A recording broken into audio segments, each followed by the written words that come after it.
கர்த்தருடைய நாமம் மகிமைப்படுவதாக. சற்று நேர தியானத்திற்காக சங்கீதம் 85 அதனுடைய 6வது வசனத்தை வாசிக்க கேட்போமாக. உமது ஜனங்கள் உம்மில் மகிழ்ந்திருக்கும்படி நீர் எங்களை திரும்ப உயிர்ப்பிக்க மாட்டீரோ? Praise the Lord. சங்கீதக்காரன் தேவனை நோக்கி பிரைஸ் தி லார்ட் கதறுகிறான். ஆமென். ஆண்டவரே,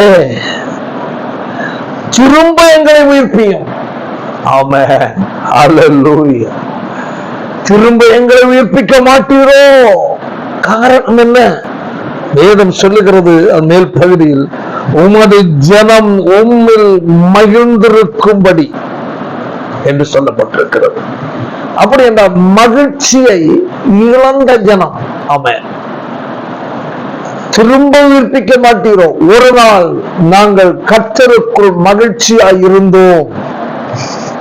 வேதம் சொல்லுகிறது, கர்த்தருக்குள் மகிழ்ச்சியாய் இருப்பதே உங்கள் பலன் என்று வேதம் சொல்லுகிறது. ஒரு தேவனுடைய பிள்ளை உலகத்தில் எவ்வளவுதான் என்னதான் இருந்தாலும் அவைகளில் கிடைப்பதொன்றும் மகிழ்ச்சியும் சந்தோஷமும் அல்ல. கர்த்தருக்குள் இருக்கிற மகிழ்ச்சி தான் நிரந்தரமானது. தேவனுடைய ராஜ்யம் புசிப்பும் குடிப்பும் அல்ல, அது நீதியும் சமாதானமும் பரிசுத்த ஆவியினால் உண்டாகிற சந்தோஷமாய் இருக்கிறது என்று அருமையாய் கர்த்தருடைய வார்த்தை ரோமரின் புத்தகத்தில் சொல்லப்பட்டிருக்கிறது. அன்பான தேவ பிள்ளையே, ஒருவேளை இங்கு சொல்லப்பட்டது திரும்ப உயிர்ப்பிக்க மாட்டீரோ என்று சங்கீதக்காரன் கதறுகிறான். ரட்சிக்கப்பட்ட தேவனுடைய பிள்ளையே, ஆதி அன்பை இழந்து ரட்சிக்கப்பட்ட நாட்களில் இருந்த ஆவிக்குரிய ஆவியின் சந்தோஷத்தை இழந்து சமாதானம் இல்லாமல் சந்தோஷம் இல்லாமல் இதோ வியாகுலத்தோடு வேதனையோடு ஒரு வறண்டு போன ஒரு கிறிஸ்தவனாய் காணப்படுகிறாயோ? இதே போல ஜெபிக்க கற்றுக்கோ. சங்கீதக்காரன் ஜெபிக்கிறார். தாவீது ரட்சகத்தின் சந்தோஷத்தை திரும்ப தாரும் என்று கேட்கிறார். காரணம் என்ன? ரட்சிக்கப்பட்ட ஒரு தேவனுடைய பிள்ளைக்கு அந்த நாட்களில் கர்த்தர் கொடுக்கிற சந்தோஷம், உண்மையான மனம் திரும்புதல் உள்ளவர்கள், உண்மையாய் மறுபடியும் பிறந்தவர்களுக்கு கிடைக்கிற உள்ளான சந்தோஷம் சமாதானம் உலகத்தில் கிடைப்பது போல அல்ல. அதுதான் இயேசு சொன்னார், இதோ சமாதானத்தை உங்களுக்கு நான் வைத்து போகிறேன், என்னுடைய சமாதானத்தையே உங்களுக்கு தருகிறேன். உலகம் கொடுக்கிற பிரகாரம் நான் உங்களுக்கு கொடுப்பதில்லை, உலகம் கொடுக்காதது. ஆமென். ரட்சிக்கப்பட்ட தேவ பிள்ளையே, உலகத்தில் பாவத்தின் மூலம் கிடைக்கிற சந்தோஷ சமாதானம் ஒன்றுமில்லை. உலகத்தில் ஒரு மனிதன் மூலமாய் கிடைக்கிற சமாதான சந்தோஷம் ஒன்றுமில்லை. உலகத்தின் நண்பர்கள் மூலமாய் கிடைக்கிற சமாதான சந்தோஷம் ஒன்றுமில்லை. செல்வத்தாலோ பணத்தாலோ சொத்து சுகத்தாலோ வேறு ஏதாலும் கிடைக்கிற சந்தோஷம் சமாதானம் ஒன்றுமே இல்லை. அவைகள் எல்லாம் நிரந்தரமற்றது. ஐஸ்வர்யத்தின் மூலம் ஒரு மனிதன் சந்தோஷப்படுவான் என்றால் நிரந்தரமாய் அந்த சந்தோஷம் நிற்பதில்லை. அடுத்த நேரம் ஏதோ ஒரு குழப்பம், ஒரு நிம்மதியின்மை, ஒரு பிரச்சனை அவனுக்கு காத்திருக்கும். நண்பர்கள் மூலம் சந்தோஷம் கிடைக்கும் என்று சொல்லி நண்பர்களை நாடி போவான் என்றால், ஆமென், அவர்களுடைய மூலமாய் கிடைக்கிற சந்தோஷம் சமாதானம் நிரந்தரம் அல்ல, அது மறுமேகம், அது மாறி போய்விடும். பேசினார், உலகத்தில் எதன் மூலம் எந்த வழியில் கிடைக்கிற சந்தோஷமும் சந்தோஷம் அல்ல. ஆமென். ஆண்டவராய் கர்த்தர் கொடுக்கிற சந்தோஷம், கர்த்தர் கொடுக்கிற மகிழ்ச்சியே நிரந்தரமானது, நித்தியத்துக்குரியது. அதான் கேட்கிறார், உமது ஜனம் உம்மில் மகிழ்ந்திருக்கும்படி. ஆமென். நாங்க ஒரு நாள் நாங்க மகிழ்ச்சியா இருந்தோம் ஆண்டவரே, கர்த்தருக்கும் மகிழ்ச்சியா இருந்தோம். ஆமென். அந்த மகிழ்ச்சி நாங்க இழந்திருக்கிறோம். அதை நீர் எங்களை திரும்ப உயிர்ப்பிக்க மாட்டீரா? எதிர்பார்ப்போடு கேட்கிறான். சங்கீதக்காரன் 90 சங்கீதத்தில் சொல்லுகிற 15ஆம் வசனத்துல, தேவரீர் எங்களை சிறுமைப்படுத்தின நாட்களுக்கும் நாங்கள் துன்பத்தை கண்ட வருஷங்களுக்கும் சரியா எங்களை மகிழ்ச்சியாக்கும். கேட்கிறார், தேவரீர் எங்களை சிறுமைப்படுத்தின நாட்களுக்கும். ஏன் சிறுமை வந்தது? 90ஆம் சங்கீதத்தை படித்தால் மனிதனுடைய வாழ்க்கையில் ஏற்பட்டதான பல சம்பவங்களுக்கு சொல்ல முடியும். நாட்களை எல்லாம் நாங்கள் கழித்து போட்டோம், வீணாய் கழித்து போட்டோம் என்று கதறுகிறார். ஆமா, எங்க தான் கேட்கிறார், தேவரீரங்களை சிறுமைப்படுத்தின நாட்கள். சிறுமை ஏன் வந்தது? தேவ ஜனமாய் இஸ்ரவேல் ஜனங்களுக்கு ஏன் சிறுமை வந்தது? எப்ப எல்லாம் தேவனை துக்கப்படுத்தினாங்களோ, எப்ப எல்லாம் உலகத்து மேல ஆசையை விட்டாங்களோ, எப்ப எல்லாம் உலகத்துக்குரிய நேசம் அவர்களுக்குள்ள கடந்து வந்ததோ, அப்ப எல்லாம் அவருடைய வாழ்க்கையில சிறுமையை அனுபவித்தார்கள்.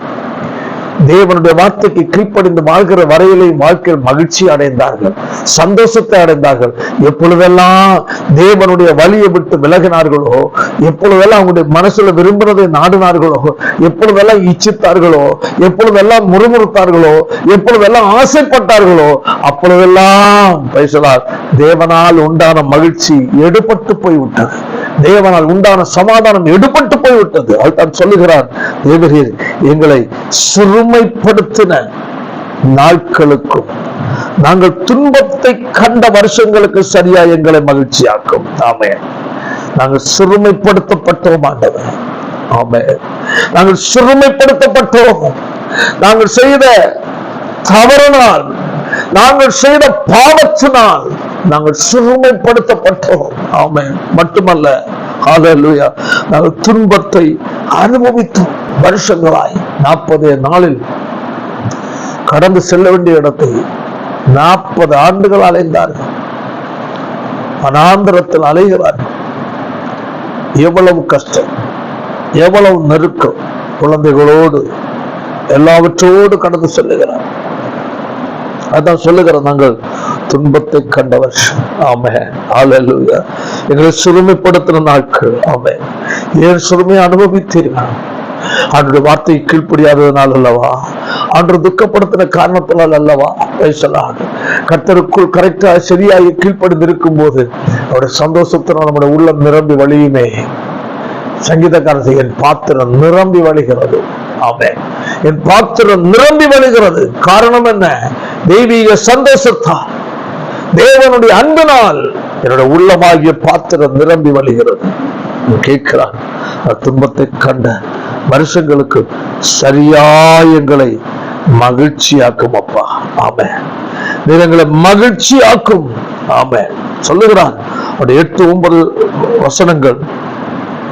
அக்கிரமத்தின் காரணத்தினால் தேவ கோபம் வெளிப்பட்டது. பார்க்கும் தெரியும், மகிழ்ச்சிக்கு பதிலாய் வேதனையும் புலம்பலுமாய் மாறிவிட்டது. ஏனென்றால் தேவனை துக்கப்படுத்தினார்கள். அநேக நேரங்களில் தேவனால் ஏற்படுத்தப்பட்ட மோசே ஆரோனுக்கு விரோதமாய் எழும்பினார்கள். வனாந்தரத்தை முறுமுறுத்தார்கள். கர்த்தரை மிகவும் துக்கப்படுத்தினார்கள். துக்கப்படுத்தி இச்சை, ஆசை, விரும்பினதெல்லாம் கேட்டார். நாங்க எகிப்துல இருந்தா நல்லா இருந்திருக்கோம் சொல்றாங்க. பாலும் தேனும் ஓடுகிற எகிப்து. ஆமே, எவ்வளவு தூரம் மாத்தி அவங்களுக்கு வனாந்தரத்துல வந்த போது, பாடுகள் கஷ்டங்கள் வந்த போது விட்டு வந்ததான அந்த எகிப்தின் வாழ்க்கை அவங்களுக்கு இனிமையாய் தோன்றுகிறது. எகிப்தை விட்டு சரீர பிரகாரமாய் வந்து விட்டார்கள். இருதயமோ எகிப்து நின்று கொண்டிருக்கிறது. ஆமே, ஆண்டவருக்கு விரோதமாய் முறுமுறுத்தார்கள், ஆண்டவரை துக்கப்படுத்தினார்கள், பல நிலையில் ஆண்டவரை வேதனைப்படுத்தினார்கள். ஆமென். அதற்கு பலன் என்ன? அவருடைய அக்கிரமத்தின் காரணமாக அவருடைய வாழ்க்கையில தேவ கோபம் வெளிப்பட்டது. அதான் நாங்கள் வாசித்தோம், எங்களை சிறுமைப்படுத்தினீர், நாங்கள் துன்பத்தை கண்டோம். பேசினார், அக்கிரமத்தின் காரணத்தினால் தேவ கோபம் வெளிப்பட்டது. மகிழ்ச்சிக்கு பதிலாய் வேதனையும் புலம்பலுமாய் மாறிவிட்டது. சொல்றான் அவருடைய 90:12 வசனம், நாங்கள் ஞான இருதயம் உள்ளவர்கள் ஆகும்படி எங்கள் நாட்களை எண்ணும் அறிவை எங்களுக்கு போதித்தரலும். ஆண்டவரே, எங்களுக்கு ஞான இருதயம் வேணும். ஏன்? வாழ்கிற ஒரே ஒரு வாழ்க்கை, சிறு பிள்ளையா குழந்தையா பிறந்து மரிக்கிற காலம் வரையிலே வாழ்கிற வாழ்க்கையில் பேசலாக தேவனோடு வாழ்ந்தால் ஆமென் மகிழ்ச்சியும் நிம்மதி சந்தோஷமும் மோட்ச வாழ்வு அடைய முடியும். கேட்கிறான், நாங்கள் ஞான இருதயம் உணர்வுகளாகும்படி பேசலாடு எங்கள் நாட்களை இன்னும் அறிவித்தார். ஆண்டவரே, எங்கள் கொடுத்த நாட்களை அதை நாம் கனமாக எண்ணணும், அதை அலட்சியமா விடக்கூடாது. தேவ பிள்ளையே, வருஷம் தொடங்கினது சீக்கிரமா முடிய போகிறது. அப்ப அந்த கழிந்த வருஷங்கள் மாதங்களை நீங்கள் யோசித்து பாருங்கள். நேரம் அதிகாலை முடிந்து விடுகிறது, கொஞ்ச நேரத்துல சாயங்காலம் ஆகிவிடுது. பகல்ல நாம் என்ன செய்தோம்? ஏதாவது தேவனுக்கு பிரியமான காரியம் செய்தோமா? கர்த்தர் சந்தோஷப்படுகிற மாதிரி ஏதாவது செய்தோமா? எவ்வளவு ஜனங்களுக்காக நான் ஜெபித்தோம், தேசத்திற்காக ஜெபித்தோமா? பாவத்தில் வாழ்கிற ஜனங்களுக்காக ஜெபித்தோமா? அழிந்து கொண்ட ஜனங்களுக்கு இயேசு நன்மை அறிவித்தோமா? வீணாக காலத்தை கழித்து விட்டோம். வாலிப நாட்களில் தேவன் நமக்கு கொடுக்கிற ஆரோக்கியம், சுகம் தேவனுக்காய் பயன்படுத்துங்கள். எல்லாம் முடிந்து பல்லெல்லாம் கொட்டி எல்லாம் பலவீனம் அடைந்து வயதான பிறகு நம்ம நினைப்போம், ஐயோ என் ஆண்டவர் கொடுத்த காலம் வீணடிச்சு. அதான் சொல்றாங்க, ஆண்டவரே நாட்கள் எல்லாம் ஒரு கதையை போல கழிச்சிட்டோம்.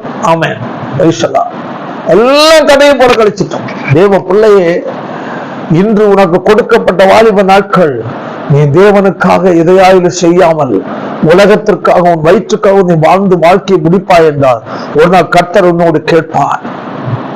பூமியில் தேவன் உனக்கு ஆயுசை கூட்டி கொடுப்பது ஒரு நாளா இருந்தாலும் ஆமென், அந்த நாள் தேவனுக்கென்று ஒதுக்கொண்ட நேரம் நீ ஒதுக்கி ஆக வேண்டும்.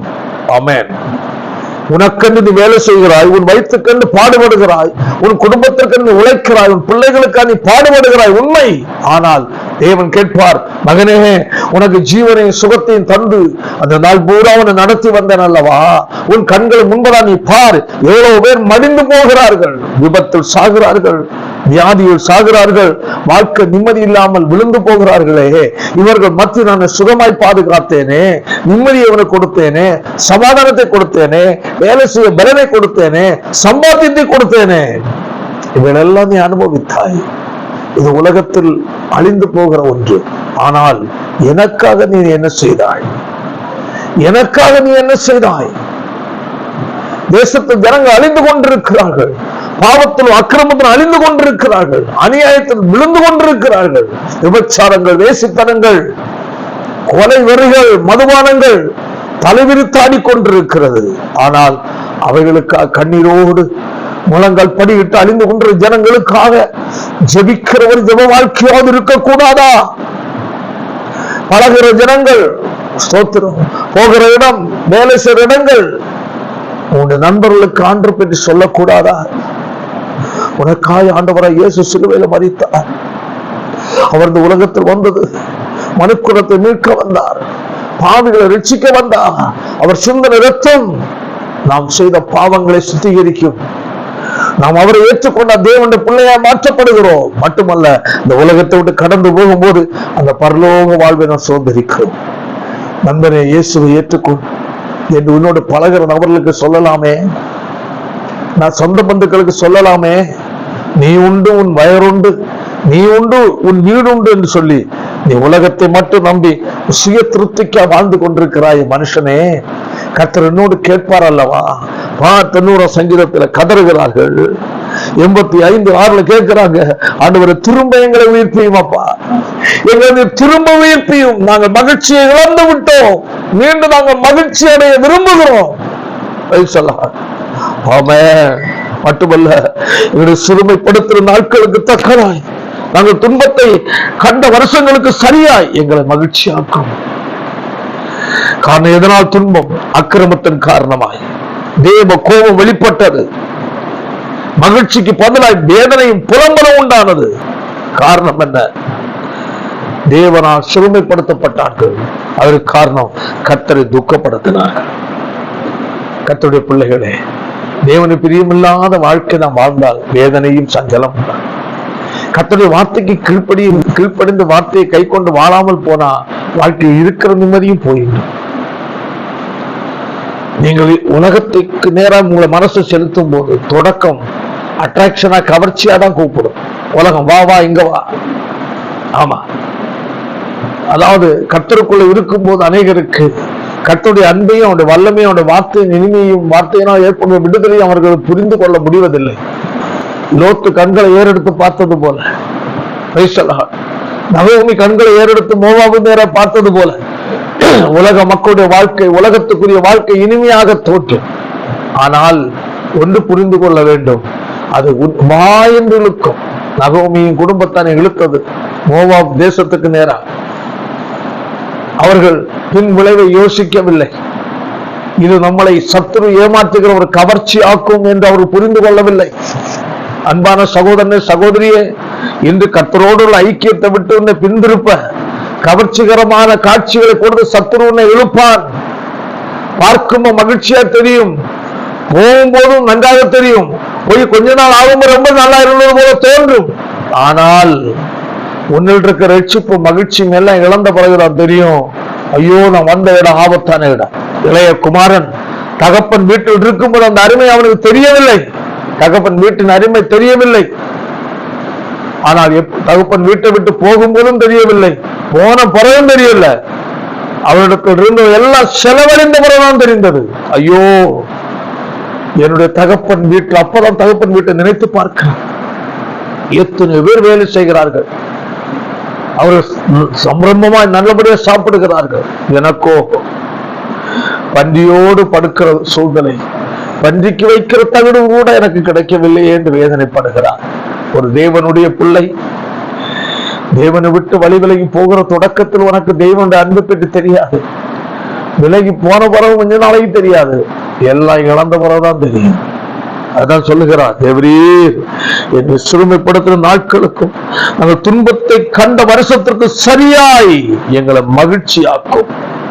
அக்கிரமத்தின் காரணமாய் தேவ கோபம் எங்கள் மேல் வெளிப்பட்டது, மகிழ்ச்சிக்கு பதிலாய் வேதனையும் புலம்பலும் துக்கமே எங்களை கடந்து வந்தது. நாங்கள் ஞான இருதயம் உள்ளவர்களாகும்படி எங்கள் நாட்களை எண்ணும் அறிவை எங்களுக்கு தான். சங்கீதக்காரர் தாவீது சொல்லுகிறார், உமது இரட்சணியத்தின் சந்தோஷத்தை திரும்ப எனக்கு தந்து உற்சாகத்தின் ஆவி என்னை தாங்கும்படி செய்யும். பாவத்தால் இழந்த சந்தோஷம், உலக சிற்றின்பத்தால் இழந்த சந்தோஷம், அன்பான சகோதரா, உலகத்துக்குரிய ஆசை இச்சைகள் தேவனால் பெற்ற சந்தோஷத்தை இழக்க வைத்திருக்கிறது. திரும்பி வா என்று கர்த்தர் அழைக்கிறார். ஆமென். தேவ சமூகத்தில் உங்களை ஒப்புக் கொடுங்கள். உமது ஜனம் உம்மில் மகிழ்ந்திருக்கும்படி நீர் எங்களை திரும்ப உயிர்ப்பிக்க மாட்டீரோ என்று சங்கீதக்காரன் கேட்டார். ஆண்டவரே, நான் இழந்து விட்டேனப்பா, என்னை திரும்ப உயிர்ப்பியும், இழந்ததை திரும்ப தாரும் என்று சொல்லி கர்த்தர் சமூகத்தில் இப்பொழுது மனம் திரும்புவீர்கள் என்றார். கர்த்தர் மீண்டும் உங்களை புதுப்பித்து உயிர்ப்பித்து இழந்த சந்தோஷத்தை மீண்டும் கர்த்தர் உங்களுக்கு கொடுத்து வெற்றிகரமான ஒரு வாழ்க்கை வாழ கர்த்தர் உதவி செய்வார். ஜெபிப்போம். நல்ல பிதாவே, நல்ல வேலைக்காக உமக்கு ஸ்தோத்திரம் அப்பா. வார்த்தை கேட்ட ஒவ்வொரு தேவனுடைய பிள்ளைகளுடைய வாழ்க்கையிலையும் இன்றைக்கே ஒரு அற்புதத்தை செய்யுங்க. ஆமென். திரும்பவும் அவர்களை உயிர்ப்பியும் அப்பா, திரும்பவும் மகிழ்ச்சி உள்ளவர்களாய் மாற்றும். நம்முடைய ஜனத்தை கர்த்தர் ஆசீர்வதியும். வார்த்தை கேட்ட ஒவ்வொரு பொறுப்படுத்த ஆசீர்வதிக்கிறார். இயேசுவின் மூலம் ஜெபிக்கிறோம் பிதாவே. ஆமென், ஆமென்.